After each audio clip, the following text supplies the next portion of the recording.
Olá, turma, aqui quem fala é o professor Alexander, de Eletromagnetismo 1.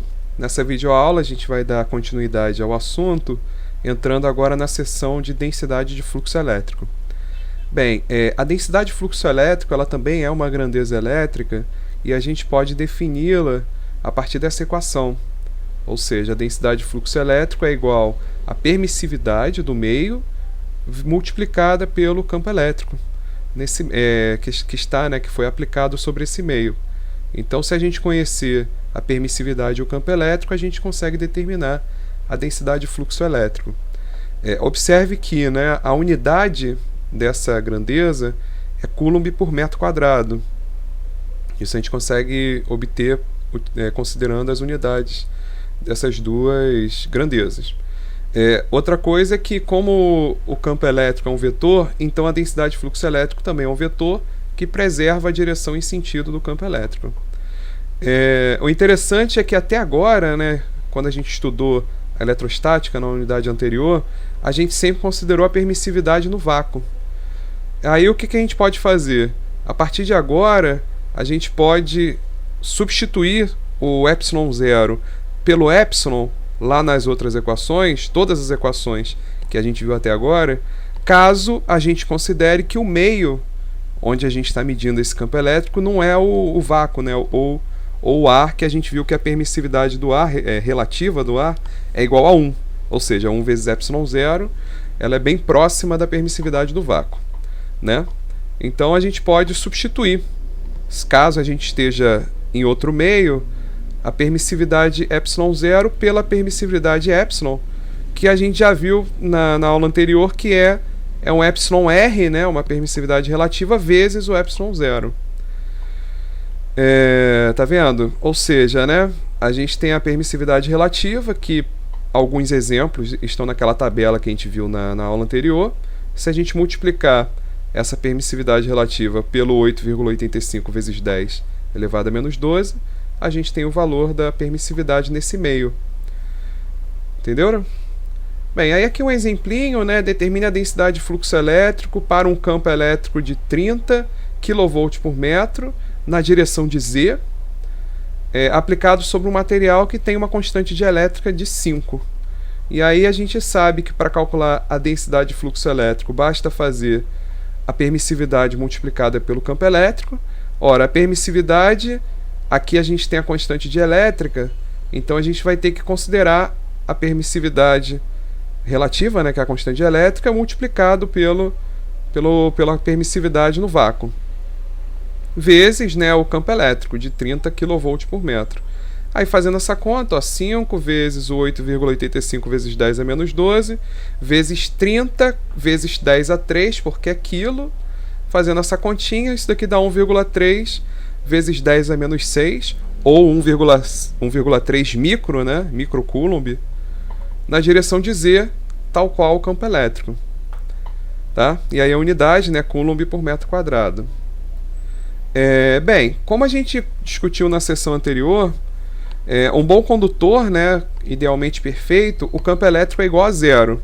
Bem, para entender esse fato, suponha que apareça subitamente uma quantidade de elétrons no interior de um condutor, né? Então, subitamente apareceu uma quantidade N de elétrons no interior desse condutor. Bem, como os campos elétricos criados, né, eles não são contrapostos por nenhuma carga positiva, ou seja, só existem cargas negativas, né, porque os elétrons têm carga negativa, vai existir uma força de forma que eles vão se repelir, não é isso? Ou seja, todos os elétrons têm a mesma carga, a tendência é que eles se afastem um dos outros, não é isso? Bem, isso vai continuar até ele chegar na superfície do condutor, porque fora da superfície é o ar, né? E o ar é um dielétrico, os elétrons não são conduzidos no ar. Bem, aí nesse ponto, né, a progressão dos elétrons afastando-se um dos outros é interrompida, né, pois o material que envolve o condutor é um dielétrico e não permite a condução. Assim, né, nenhuma carga elétrica ela vai permanecer dentro do condutor, né? Caso uma nova carga elétrica surgisse nesse interior desse condutor, ela seria repelida, né, novamente para a superfície. Bem, qual é o resultado disso? Se a gente traçar uma superfície gaussiana, a gente vai perceber que dentro desse condutor não tem fonte. Se não tem fonte, não tem campo elétrico, certo? Ou seja, né, não tem divergente. Lembram disso? Não tem divergente, né? O divergente é igual a zero. Se tiver algum campo elétrico, vai ser gerado por um outro material externo. Mas por esse condutor, você não vai conseguir medir um campo elétrico no seu interior. Então, né, o resultado final dentro do condutor é uma densidade de carga elétrica igual a zero e uma densidade superficial, né, de carga elétrica na superfície exterior. Ou seja, imaginando que esse condutor ele seja um material sólido, ou seja, ele possui volume, como a carga elétrica está toda na superfície, a densidade volumétrica desse material é igual a zero, porque ele não tem carga elétrica ao longo do seu interior, né, dos pontos no seu interior, apenas em torno de uma superfície. Então ele tem uma densidade de carga superficial, só que na superfície externa. E no seu interior ele não tem densidade de carga elétrica, a densidade volumétrica de carga. Ou seja, né, como eu falei, aplicando aquela lei do fluxo de Gauss, o campo elétrico dentro de um condutor é igual a zero. A gente já tinha falado isso na aula anterior, mas é aqui a gente reforça mais uma vez essa constatação. Bem, aí agora, né, a gente vai fazer algumas deduções que está relacionada com as condições de fronteira, né, ou valores de contorno, que é o tópico dessa unidade. E a primeira delas é a seguinte: vamos considerar que existem dois meios, tá vendo? Um meio 1 e um meio 2, né? Cada um desses meios tem uma permissividade diferente, tá bom? Então, a princípio, vamos considerar que eles são dois meios dielétricos, mas poderia ser um dielétrico um condutor, ou um condutor dielétrico, ou condutor-condutor, mas a princípio vamos considerar que os dois são dielétricos. E aí a gente tem aqui o campo elétrico E2, que representa esse campo elétrico quando ele está no meio 2, e existe o campo elétrico E1, que é o mesmo campo elétrico, só que quando esse campo elétrico ele se propaga, né, ele está inserido no meio 1, tá bom? Aí aqui a gente decompôs, ó, esse campo elétrico, todos os dois, né, em uma componente normal, ou seja, perpendicular à fronteira entre os dois meios, e uma componente tangencial, ou seja, ela está tangenciando, ela está paralela à fronteira entre os dois meios. Então essa é a situação. A gente então vai representar o E1 como sendo um vetor, né, na direção tangencial e um vetor na direção normal para cada uma para o campo elétrico em cada um dos meios, né? Ou seja, no meio 2 e no meio 1. Aqui o que a gente vai fazer? Vamos considerar essa integral de linha ao redor desse caminho fechado, né? Ou seja, vamos considerar essa circulação do campo elétrico indo de A para B, de B para C, de C para D e de D para A. Tá bom?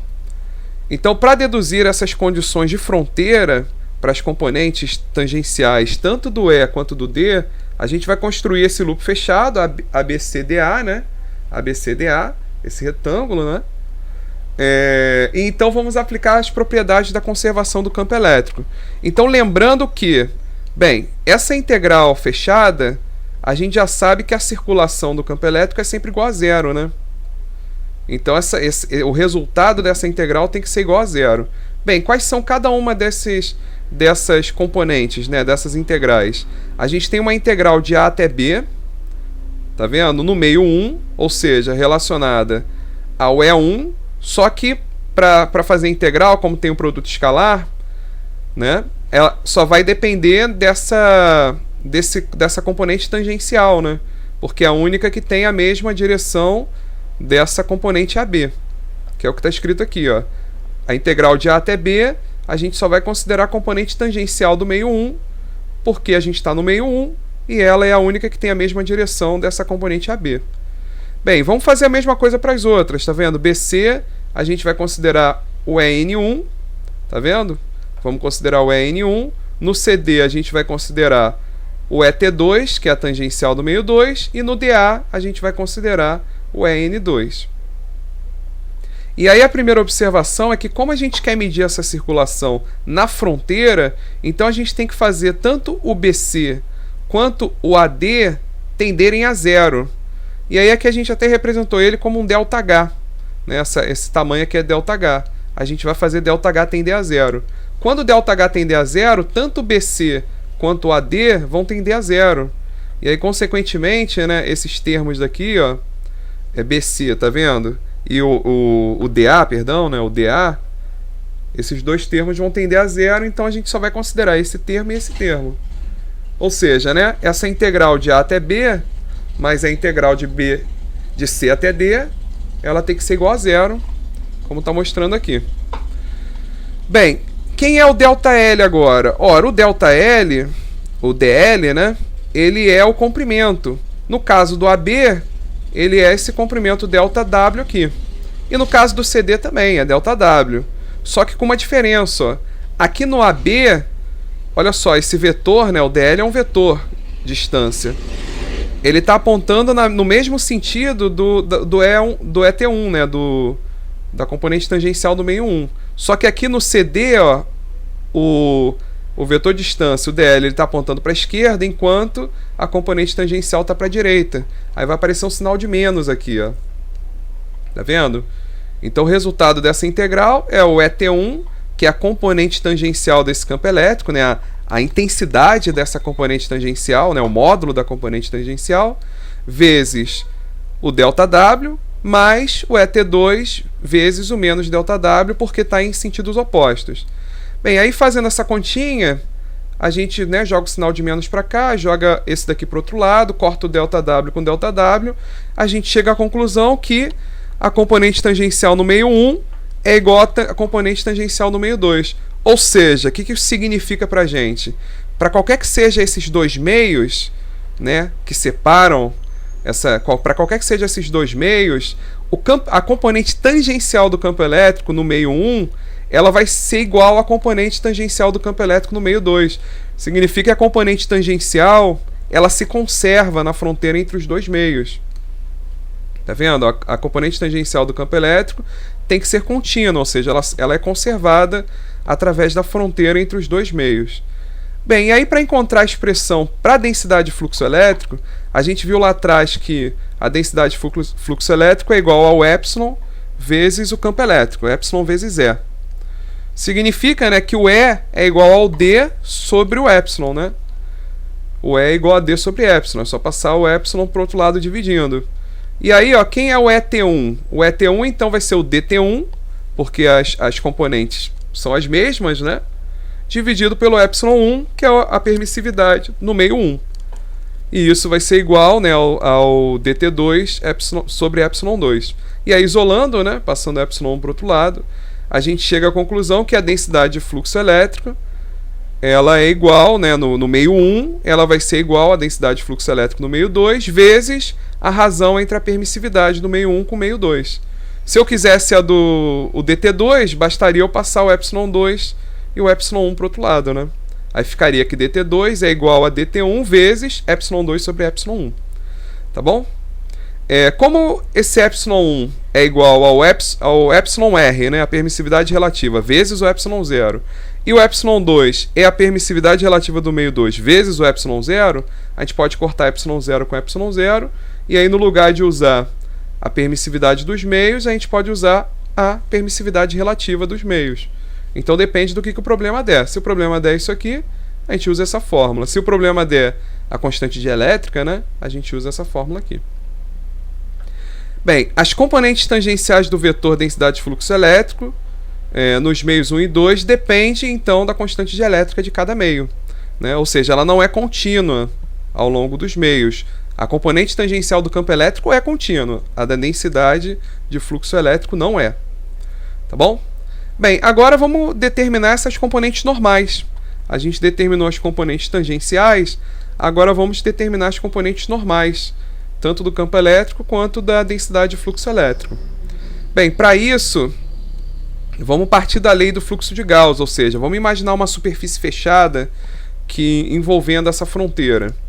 E aí a gente sabe, né, que no caso do campo elétrico, né, isso aqui a gente tirou lá, né, a gente deduziu isso lá na lei do fluxo de Gauss, né, que é uma integral fechada, né, ao redor, né, de uma superfície fechada, essa superfície fechada, se a gente fizer o produto escalar desse campo elétrico ao longo dessa superfície, isso vai ser igual a Q sobre epsilon. É a carga elétrica total dentro dessa superfície, dividida pela permissividade no meio. Naturalmente, se não houver fonte de cargas, essa integral vai ser igual a zero. E esse aqui é o que a gente usava para determinar se existe uma fonte de carga, né, dentro dessa superfície fechada. Bem, aí substituindo, né, o E é igual a D sobre epsilon, aí cortando o epsilon com epsilon, a gente chega à conclusão que a integral, né, dessa densidade de fluxo é igual à própria carga elétrica. Tá bom? Então essa daqui é a melhor definição de densidade de fluxo elétrico. Se a gente considerar a densidade de fluxo elétrico através de uma superfície, isso vai ser igual à fonte de carga elétrica que está contida no interior dessa superfície. Lembrando que, aí aqui é num caso particular. No caso particular de ser um condutor, não tem carga elétrica, né, no interior da superfície, porque ela se afasta, né, e fica toda na superfície externa. Então, nesse caso particular, a gente tem que essa integral fechada é igual a zero, né, porque o Q vai ser igual a zero.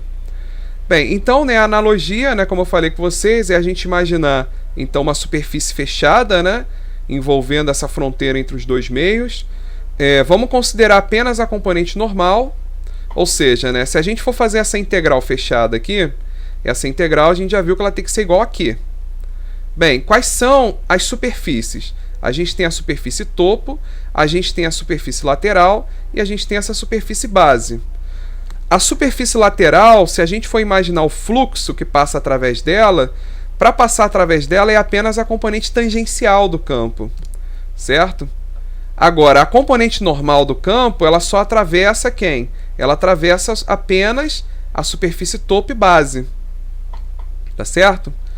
Bem, então, né, considerando aqui, né, a gente tem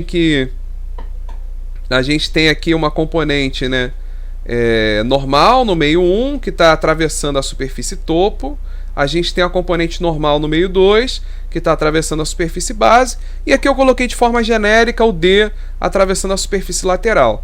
Por que eu coloquei ele de forma genérica? Porque a nossa superfície lateral, como eu quero medir, né, essas componentes através da fronteira, eu vou fazer de novo ΔH tender a zero.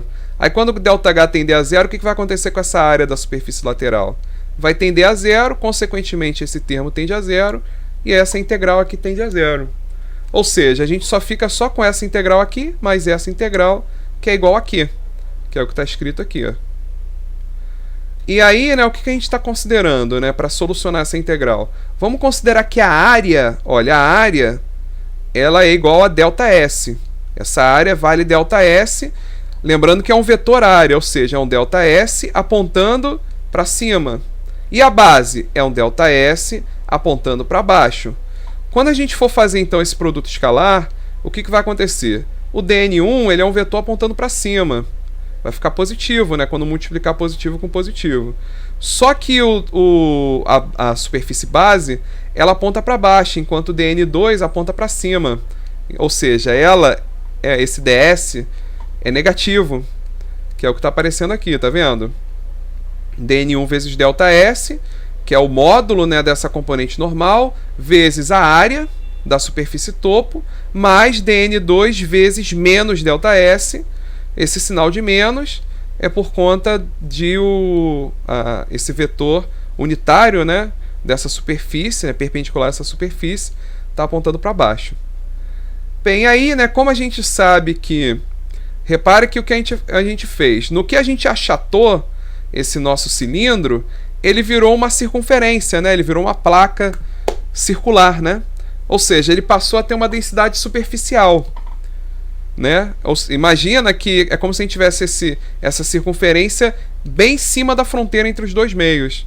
Então ele passou a ter uma densidade superficial, e aí para calcular a carga elétrica Q nessa superfície, basta a gente multiplicar, considerando que essa densidade é constante, né, ao longo de toda a superfície, basta a gente multiplicar essa densidade pela área, que a gente vai ter a carga elétrica, que é o que está escrito aqui. Ó. E aí substituindo isso aqui, e aí menos com mais dá menos, a gente chega nessa expressão aqui, e aí cortando ΔS, né, que tem todos os termos, a gente chega à conclusão que o dN1 menos dN2 é igual à densidade, né, de carga elétrica dessa superfície, na fronteira, né, a densidade de carga elétrica na fronteira. Então, conhecido a densidade de carga elétrica na fronteira, por exemplo, se a gente conhece a densidade de carga elétrica na fronteira e conhece a componente normal no meio 2, a gente é capaz de determinar a componente normal no meio 1. E vice-versa, né? Se a gente conhecer, por exemplo, as componentes normais, a gente consegue determinar a densidade superficial, né, nessa fronteira entre os dois meios. Bem, então a componente normal da densidade de fluxo elétrico varia de um meio para outro em função do quê? Da densidade de fluxo elétrico, da densidade de fluxo elétrico não, né? Da densidade de carga elétrica nessa fronteira entre eles. Então essa densidade de carga elétrica é que faz variar essa densidade de fluxo.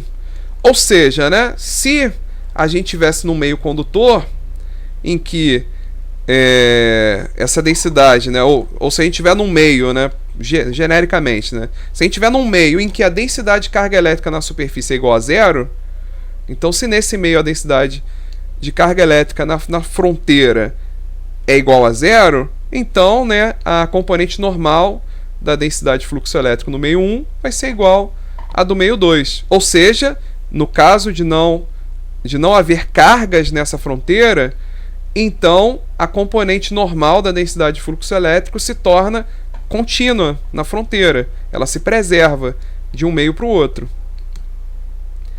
Bem, né, observe que a densidade de fluxo elétrico ela tem a mesma grandeza, né, ela tem a mesma unidade, perdão, da densidade de carga elétrica. Densidade de carga elétrica é Coulomb por metro quadrado. É a quantidade de carga, né? É a quantidade de carga dividido pela área. Coulomb por metro quadrado igual, né, à densidade de fluxo elétrico. Então as duas têm a mesma unidade.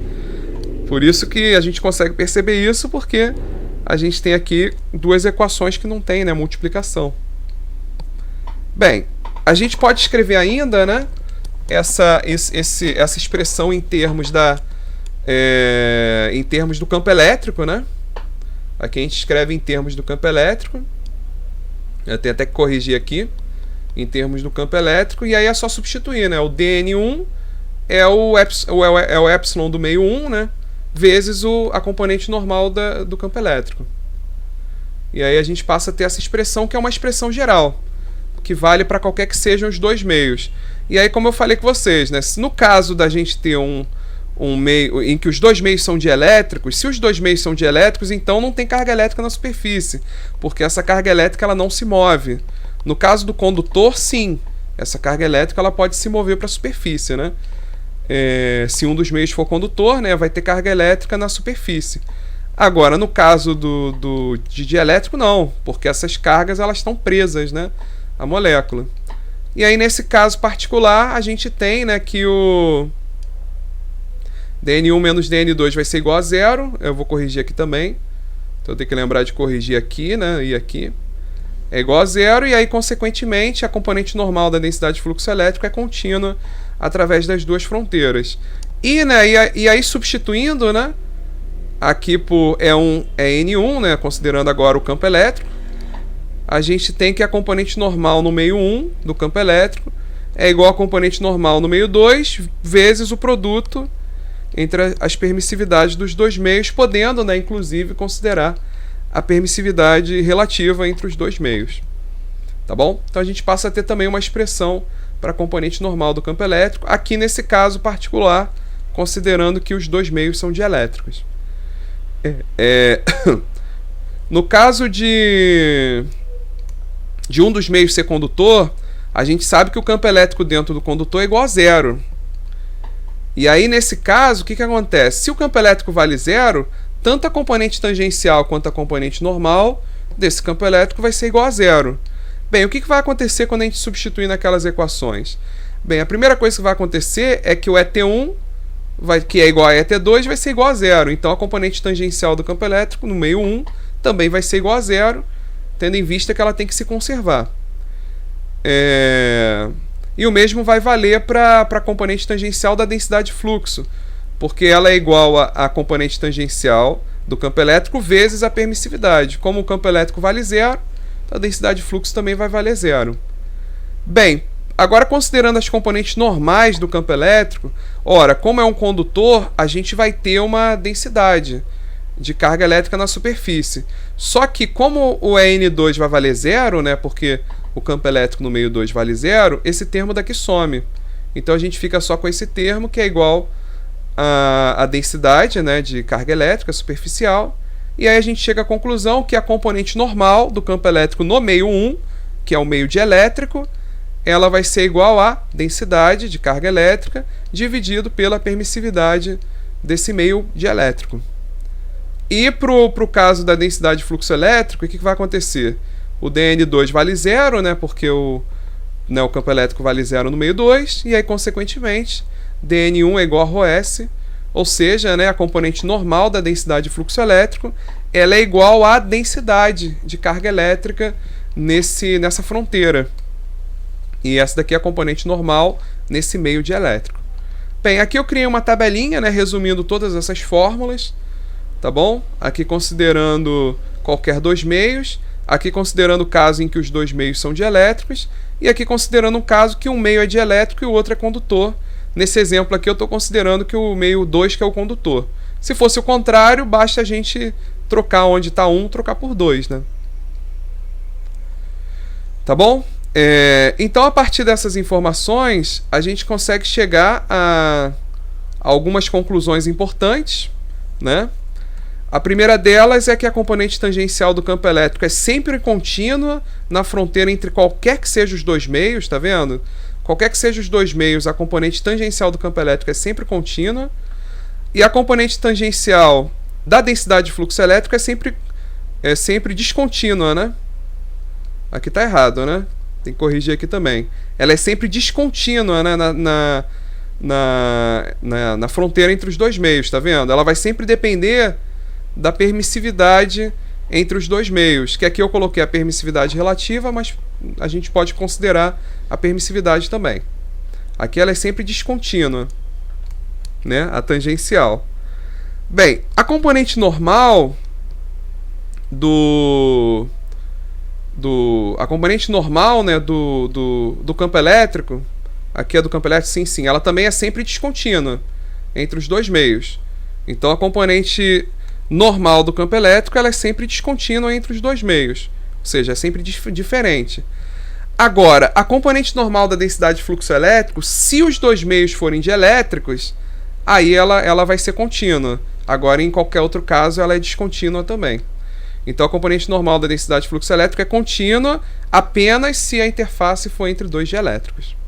Tá bom? Bem, aí aqui eu tenho alguns exemplos, tá? Que eu vou trabalhar na aula que vem, que são exemplos considerando essas fórmulas que a gente viu, tá? Então, a aula que vem eu vou voltar aqui dessa tabela 8, tá bom? Já fazendo essas correções daqui para baixo, e aí a gente segue com o conteúdo, tá bom? Valeu!